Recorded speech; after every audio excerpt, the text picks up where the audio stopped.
नमस्कार. आपल्या divine touch या चॅनलमध्ये आजच्या व्हिडिओमध्ये मी विनया कुलकर्णी आपल्या सगळ्यांचं खूप मनापासून स्वागत करते. आजच्या व्हिडिओमध्ये आपण ऐकूया एक खूप छानशी अशी गोष्ट. बरेच दिवसांपासून आमच्या छोट्या दोस्तांचे आणि आई मंडळींचे मेसेज असे येत आहेत की मॅडम एखाद्या गोष्टीचा व्हिडिओ करा, म्हणून आज हा खास गोष्टीचा व्हिडिओ करते. नक्की शेवटपर्यंत बघा. गोष्टीचं नाव आहे जगात कोणतीच गोष्ट निरुपयोगी नसते. त्यामुळे आपण सुद्धा आपल्या आजूबाजूला ज्या गोष्टी आहेत त्या सगळ्या गोष्टींकडे डोळस दृष्टीनं पाहावं. आपल्या आजूबाजूला असलेल्या व्यक्ती, माणसं, निसर्ग, छोट्या छोट्या गोष्टी या सगळ्यांचा काही ना काहीतरी उपयोग असतो. त्यामुळे कोणतीच गोष्ट टाकाऊ नसते. चला तर मग सुरुवात करूया. एक राजा असतो आणि त्या राजाच्या राज्यामध्ये खूप चांगली परिस्थिती असते आणि तो राजा पण खूप लोकांची काळजी घेत असतो. प्रजेला काय हवं नको ते सगळं राजा बघत असतो. मग एके दिवशी राजाला असा विचार पडतो की आपल्या राज्यामधून अशा काही गोष्टी ज्या टाकाऊ आहेत की ज्या आपण राज्यातून नाहीशा करूया. म्हणून मग राजा दवंडी पिटवतो की आपल्या राज्यामध्ये ज्या गोष्टी निरुपयोगी असतील त्या सगळ्याच्या सगळ्या गोष्टी काढून टाकण्यात याव्यात. आणि मग ह्या सगळ्या यंत्रणेला सूचना गेल्याबरोबर सगळे लोक कामाला लागतात. नको असलेल्या गोष्टी कुठल्या टाकून देता येतील असं करत असताना त्या प्रधानजींच्या समोर दोन गोष्टी अशा येतात की त्यांना वाटतं की या दोन गोष्टींचा काहीच उपयोग नाहीये. आणि त्या दोन गोष्टी असतात ते म्हणजे एक चावणारी जी माशी असते ना, गांधील माशी आणि सतत जाळं विणणारा हा कोळी. या दोन गोष्टींचा जगात काही उपयोग नाहीये. माशीच ती माशी सारखी चावते, घोंगावत सारखी गोईंग गोईंग गोईंग गोईंग करत असते, घोंगावत असते. या माशीचा काही उपयोग नाही. त्यामुळे तिला आपल्या राज्यातून हाकलून दिलं पाहिजे.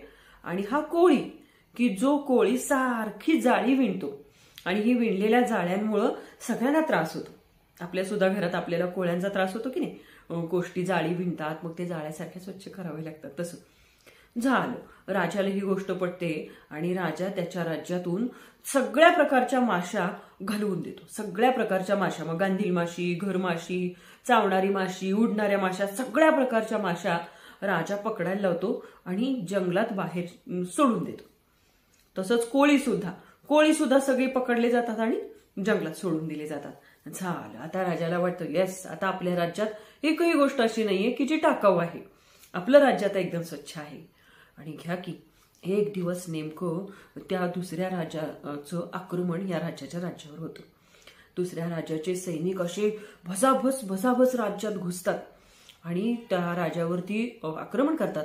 मग राजा आक्रमण करत, लढाई करत करत करत पराभूत होतोय की काय अशी परिस्थिती निर्माण होते. आणि राजा लांब पळत पळत, राजा, सेनापती, प्रधान, त्याचे काही निवडक सैनिक यांच्यासह राजा आश्रय घ्यायसाठी म्हणून जंगलात घुसतो.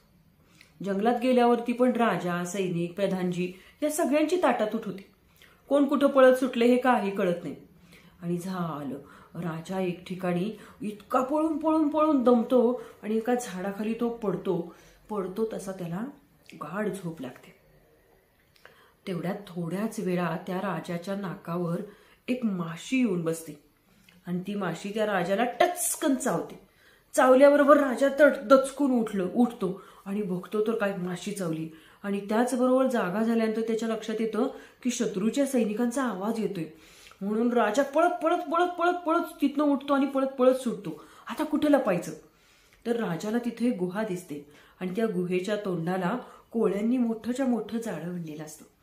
मग राजा म्हणतो चला या कोळ्याच्या त्या गुहेमध्ये आपण घुसूया, कारण इथं गुहा आहे, या गुहेत आपण घुसूया. म्हणून तो राजा त्या गुहेमध्ये घुसतो आणि घुसल्यानंतर थोडा वेळ जातो आणि बघतो तर काय, घुसल्यानंतर त्या गुहेच्या तोंडाला त्या कोळ्यांनी परत आहे असं जाळं विणून ठेवलेलं असतं. त्या शत्रूचे जे सैनिक असतात ते माग काढत काढत काढत काढत त्या गुहेपर्यंत येतात आणि बघतात तर काय, इथं तर गुहा दिसतीये. पण सैनिक म्हणतात अरे ही गुहा दिसतीये पण या गुहेच्या तोंडावर बघ किती जाळं साठलेलं आहे.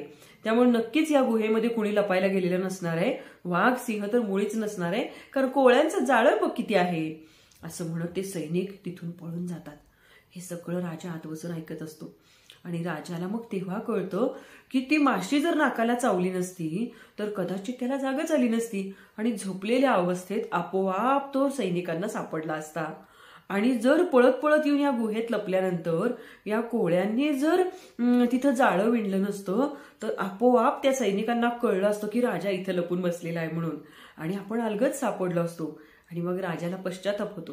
त्याला वाटतं की आपण विनाकारण या माशांना किंवा या कोळ्याला आपल्या राज्यातून हाकलून दिलं, उलट आज त्याच्यामुळंच आपला जीव वाचला. आणि या गोष्टीवरून राजानं हा धडा घेतला की परमेश्वरानं निर्माण केलेली कोणतीच गोष्ट टाकाऊ नसते. फक्त आपल्याला त्या गोष्टीचा उपयोग कसा करून घ्यावा हे माहीत नसल्यामुळं आपण त्या गोष्टीकडे टाकाऊ आहे या नजरेने बघतो. तर बालमित्रांनो, तुम्ही सुद्धा लक्षात घ्या, आपल्या आजूबाजूच्या प्रत्येक गोष्टीतून टाकाऊपासून टिकाऊ करण्याचा प्रयत्न करा. आपल्या आजूबाजूची कोणतीच गोष्ट टाकाऊ नसते, कारण परमेश्वरानं टाकून द्यावी अशी कोणतीच गोष्ट निर्माण केली नाहीये. ही गोष्ट तुम्हाला कशी वाटली मला कमेंट करून नक्की कळवा. अशा छान छान गोष्टी, वेगवेगळ्या विषयावरचे व्हिडिओ पाहण्यासाठी तुम्ही जर चॅनलवर नवीन असाल तर आत्ताच चॅनल सबस्क्राईब करून ठेवा. आणि हो, ही गोष्ट कशी वाटली मला कमेंट करून नक्की कळवा. भेटूया अशाच एका नवीन व्हिडिओसह. तोपर्यंत नमस्कार.